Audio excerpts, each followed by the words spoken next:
Probably raw foods. Kind of say high alkaline. We got to be alkaline, right? If we're not alkaline, we don't have oxygen. In our center, we have an alkalized water, alkalized machine. We always run that thing at 8.5, and it's certain. When I got somebody really sick, I roll up to 9.5. I give them special water to make sure they're getting it, so I get them all. Bring their alkaline. Every person who comes in ill in our center is out of oxygen. Their alkalinity is unbalanced. Their pH is unbalanced. They're down in what I call the acidic side. And the minute we bring them up, 6.8, 7.0, 7.2, woohoo! I watch the change take place. They start changing. I don't care how sick they are. Now, we can't always stop cancer. You can't always stop from someone from dying. That doesn't always happen. Because only God knows those days. Every man knows the days are the days for it. But I'll tell you what, when I see them walking, and they're up, and they couldn't walk when they came in, I see them with hope, and they have health higher than they had possibly before they got the cancer. That's amazing. Now, we see lots of people every year. We have people come and talk, whether they've had cancer and they've changed their lives, and they've healed their bodies. We don't heal anything at Creative Health Institute. We just give them food that creates oxygen. So, culture of life, that's oxygen. Make that happen in your lives. Eat all the raw living foods you can. Okay? I want to take a minute. Any questions? Now, Q&A, I'd like to wait for high water and I'm doing Q&A. All right? A minute? Ladies, hold your questions for a second, because what I'd like to do is I'd like to take a minute. I have a couple of people here whose lives have changed dramatically. One standing right next to me, my assistant, Patty. And I want you to just kind of tell your story for a minute. And then I'd like Linda to give you a little about diabetes, okay, and how this changed your story. See, we do diabetes turnaround. We've had 100% turnaround in type 2 diabetes, not 80 or 90, 100% life change. Okay, diabetes is nothing but a lack of oxygen. It's what big time. And love. And love. Thank you. And love. Well, see, oxygen and love are one thing to me anymore. They're just all together. But I'm with you. All right? So let's take a minute. Patty? Sure. What is yours? So my name is Patty Maher, and I'm grateful to talk to you all. I have been affiliated with Creative Health Institute since October 16th of 2010, so I'm coming up on a year. And my life has transformed just immeasurably. I have healed, the main things that I have healed are my multiple sclerosis and my compulsive eating disorder. And yeah, I don't know for sure, like everybody says, like, so does this mean that your MS is in remission or like what? And I don't have any health insurance right now. And I see that as kind of a blessing, because what the doctors were doing for me was making me sicker and sicker. All I know is I feel really good. So, and it's like $5,000 to get an MRI, which is kind of the test that measures your leaching on your brain. So I haven't had any symptoms. The only symptom that I have remaining is a slight deficit on my right side, as if I had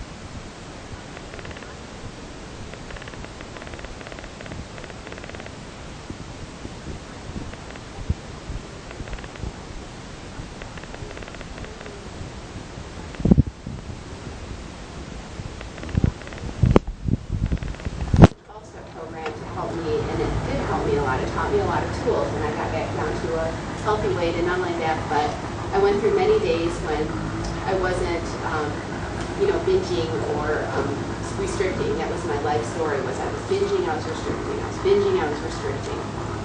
And so it's just always since I was a little girl, I was very sensitive to foods, and I couldn't stop eating certain things, and then I would feel bad about it. So I would often I would just go through the week not eating, and then I would eat a lot on the weekends or things like that, and or I would over-exercise to try to burn off the calories or whatever. But I just never had a healthy relationship with food. And I think maybe that might have set me up to acquire MS. I'm not sure. Also, I don't know why I got MS, but my father, he had a he had a manufacturing business, and it was in the 80s, and things got a little bit rough, and so he couldn't afford the rent on the building, so he moved it into our basement, and maybe the fumes and stuff. I don't know why, but we do know that toxicity and that really does contribute to these diseases. And so that's what I speculate.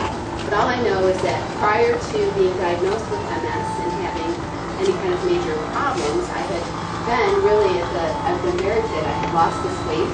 I was riding my bicycle. I live in Ann Arbor, and I've been riding my bicycle 16 miles out to my sailing club, and I was just approaching 40, and I would race sailboats, and then I would usually get a ride home, but then I'd go dancing at night, and things were going well for me.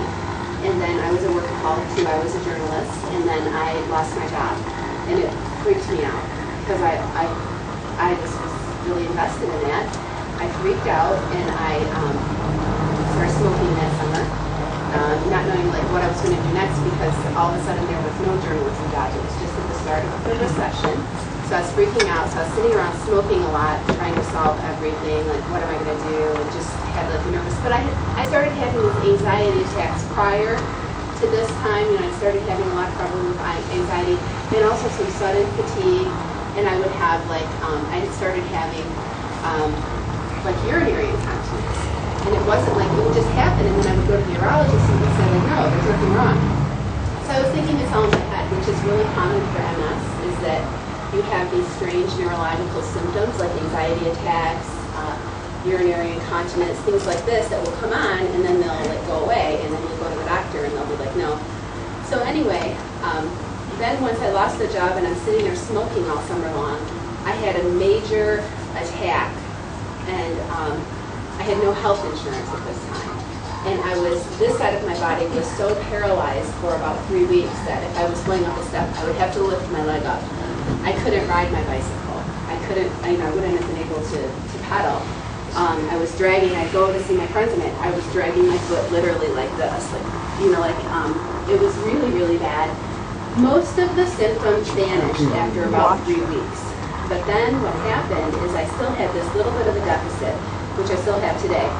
And I had no health insurance, and the medical people, I felt like they really weren't helping me, because they were kind of discouraging me from getting a diagnosis, because they said, well, you're not going to be able to get a job if you get diagnosed. Just weird things. I was terrified already from losing my job and having my career ended. Our whole newspaper folded, and I didn't know what to do. Single person, not handling it well, having a lot of anxiety and stuff. And I ended up getting a job as a church secretary, and I got some health insurance and stuff like that. And then I ended up getting diagnosed. And the event happened in 2005. And then in 2007, I basically got diagnosed. The reason why I got diagnosed, I didn't think that I had MS or anything like that. What I really thought was that I had electrocuted myself. Because when I had that attack, I was in the kitchen and I was cooking. Kind of a little bit ironic. But I was cooking, and I thought, well, there was water, and I thought, well, the first thing I thought was the water. And I just thought electrocuted myself. I got some kind of shock or something, and that caused it. And like I said, it was mostly not like family was about as it is today. It was just about as it is today. But I like to dance. I like to swing dance. I like to wear high heels. I like to tango dance. And I wanted to get back on my dancing groove. And so I wanted to go. And so I went to go see a doctor. And he's like, no, this isn't right. He was just testing things with my senses. And he's like, no, you need to go to see a neurologist and stuff. And then I had the tests, which are an MRI and a spinal tap, which are what they confirm that you have MS. And I have lesions on my brain, just a couple. They're pretty cute too. They're not bad at all. And one on my spinal cord. So 2 on my brain and 1 on the spinal cord the last time I knew. And but the doctors, they told me a lot about, you have to get on this Copaxone, or they gave me some choices. And the one that they told me that would be the best is the one that you take every day. So I started taking these shots every day, and they do give me welts. They give almost everybody a little welts. And everything, but I was getting worse. Like now I don't just have like something that makes me feel a little bit clumsy on the dance floor, but you know, as time goes on, I'm getting this fatigue, like serious fatigue. And but I was so scared, you know, you've got to keep taking these shots, because if you don't keep taking these shots, then he's going to end up in a wheelchair and blah, blah, blah, because it's going to slow down the progression of attacks, and there's nothing that will slow down the progression of attacks. You're going to be getting these attacks. All we can do is slow it down. We have nothing to cure on it. And I was going to the best doctors, God bless their hearts. I mean, really, the best doctors, and not just in the community, but like some of the MS doctors in the United States, and you know, that's what I was being told, and it was scary for me that I was so fatigued I couldn't, like I would be falling asleep at my desk. I wasn't thinking too strong and just suffering. And it was somebody doing diet soda and coffee. At least I would drink a cup of coffee at 11:30 at night. And there was nothing keeping, you know, I just needed it to just even keep my eyes open. And they tried putting me on other drugs to help with that too, and the drugs didn't help, like Provigil. They give that to fighter pilots, I guess, to keep them alert. You know, I took really expensive drugs and all this, and nothing was helping. I was just getting sicker and sicker. And so I believe in my heart, you know, maybe it was the MS. Some of these symptoms, like the anxiety attacks and stuff I had, I do now know from knowing about MS that it is very common to people with MS. Like that was probably my MS setting in. But I think the combination of just these symptoms and the drugs, I believe in my heart they were just making me sicker. Because like I said, all I had was a little dancing problem prior to taking the drugs. And then all of a sudden I started taking the drugs. And I'm having fatigue. And then I got off the drugs. I started getting achy. And honestly, it was so bad. I was taking 4 ibuprofen every day just to get going in the morning. Because I just couldn't keep it going. I was so tired. My body was everything was honestly waking up every day. So that was going on for years, and I was working on 2 years, I guess it was. And then I just, you know, even as a girl, I just and I realized things were just spinning out of control. I passed my time. I'm 84. I was on my way to work, and just didn't walk away from my home.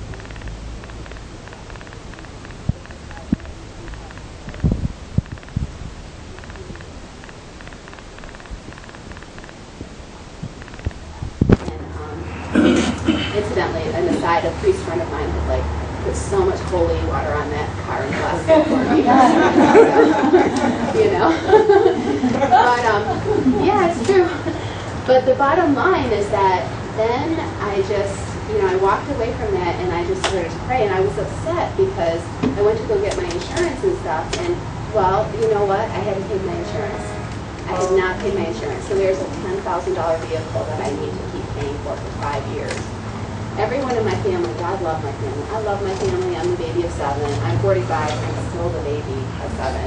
And they have a lot of advice for me, and they love me, and they think that they know a lot of things. And it was difficult for me because they're like, I think you should go to that place, Patty. Like, you know, they thought that CHI was a little crazy.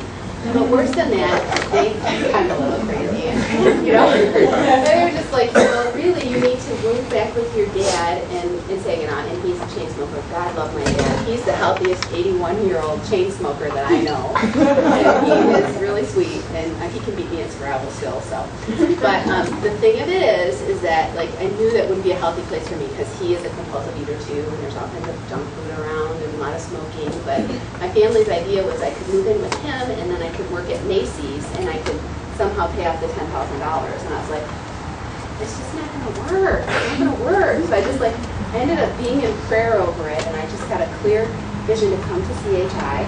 It's beautiful how it happened, and I ended up getting there, and I didn't know. I did not know that MS can be cured. I didn't know that people actually have had major, you know, curings and healings from MS through the raw foods. I didn't know anything about raw food. The only thing I knew about raw food was that I had been a reporter at the Battle Creek Inquirer in the late 1990s, and Igor and Victoria Butinko, who were then not famous and who I had no idea had become famous because I wasn't following raw foods, But I had done a story about Igor's massage because I thought that was kind of cool, like Russian masseuse and podunk. You know, I had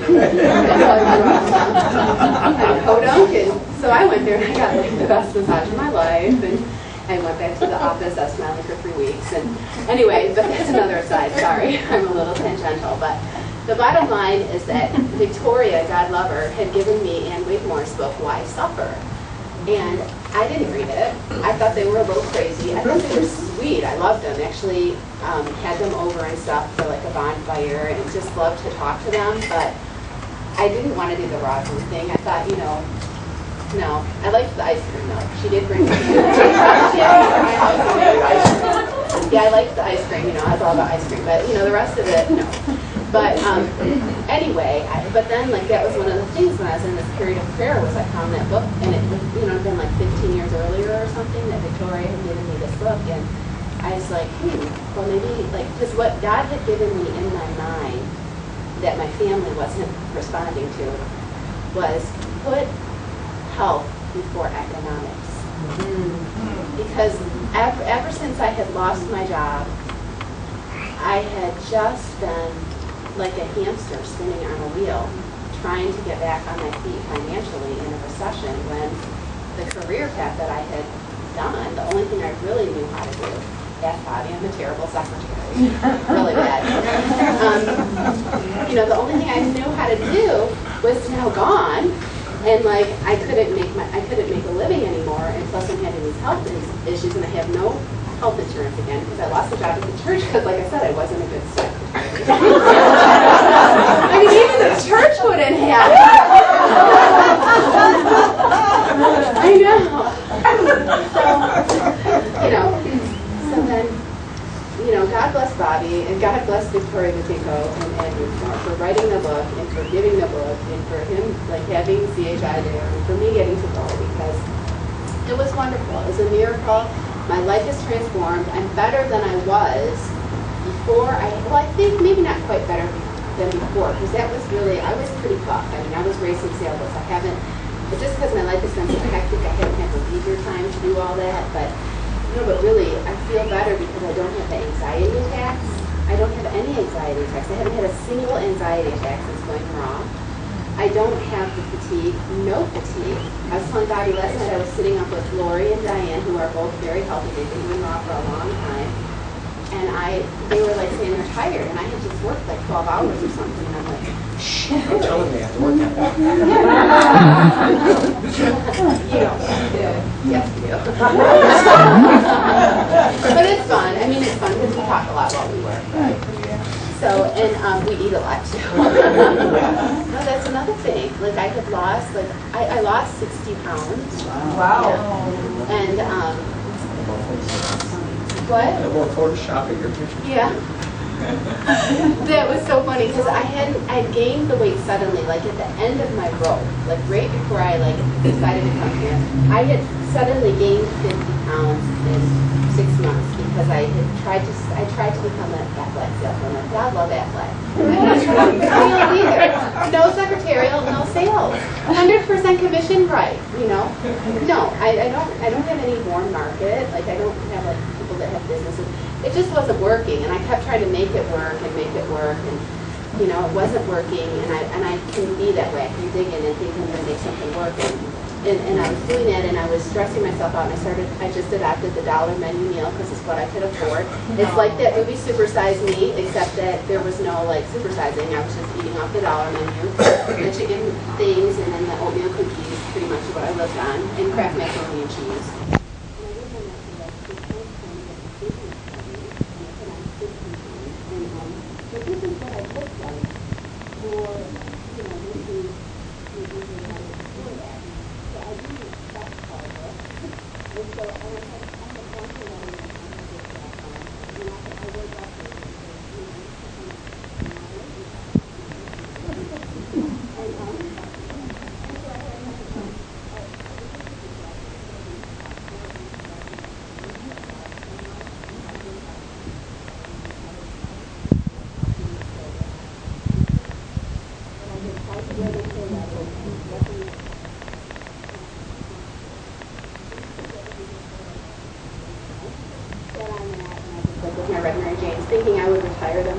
I'd never be able to wear those younger days again.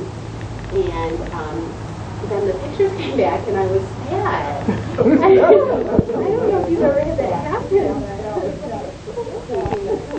I thought he looks good. I mean, I was being all sexy on the piano and like, gosh, like there's all this weight. But it was a great moment. Like, who wouldn't want a picture of themselves in their red and white jeans and on a piano in the cornfield, right? So luckily there is Photoshop and I was able to like take out. So I never, like, people see me now and they're saying, you look so good, you've lost so much weight. Like, people who haven't seen me since last fall, and I'm like, you know, because I never really quite accepted that part of it. But anyway, I'll wrap it up here. I like to talk a lot. But the bottom line is that today I have the fatigue. I only take ibuprofen, 2 of them if I'm menstruating. That's the only time. And, you know, sometimes I've even made it through without. I have completely regular periods, incidentally, which is nice. And I had no anxiety. The worst thing that scared me the most was, in addition to the fatigue and the aching pain, I called what I used to have, I was getting them about 5 times a week, what I call brain freezes, to where it was related to the fatigue. It's like if I tried to push through and keep working, which I did, I would get like, I felt like, you know how when you get Novocaine if you're going to the dentist? That's what my brain felt like. Literally, my brain would feel like that, and it's like I couldn't push through, and my upper lip would feel like that. And it was terrifying to me. It was terrifying, and I was having that happen 5 times a week, and it doesn't happen now. So it doesn't happen now. Nothing like that happens. No pain, no fatigue, no brain freezes.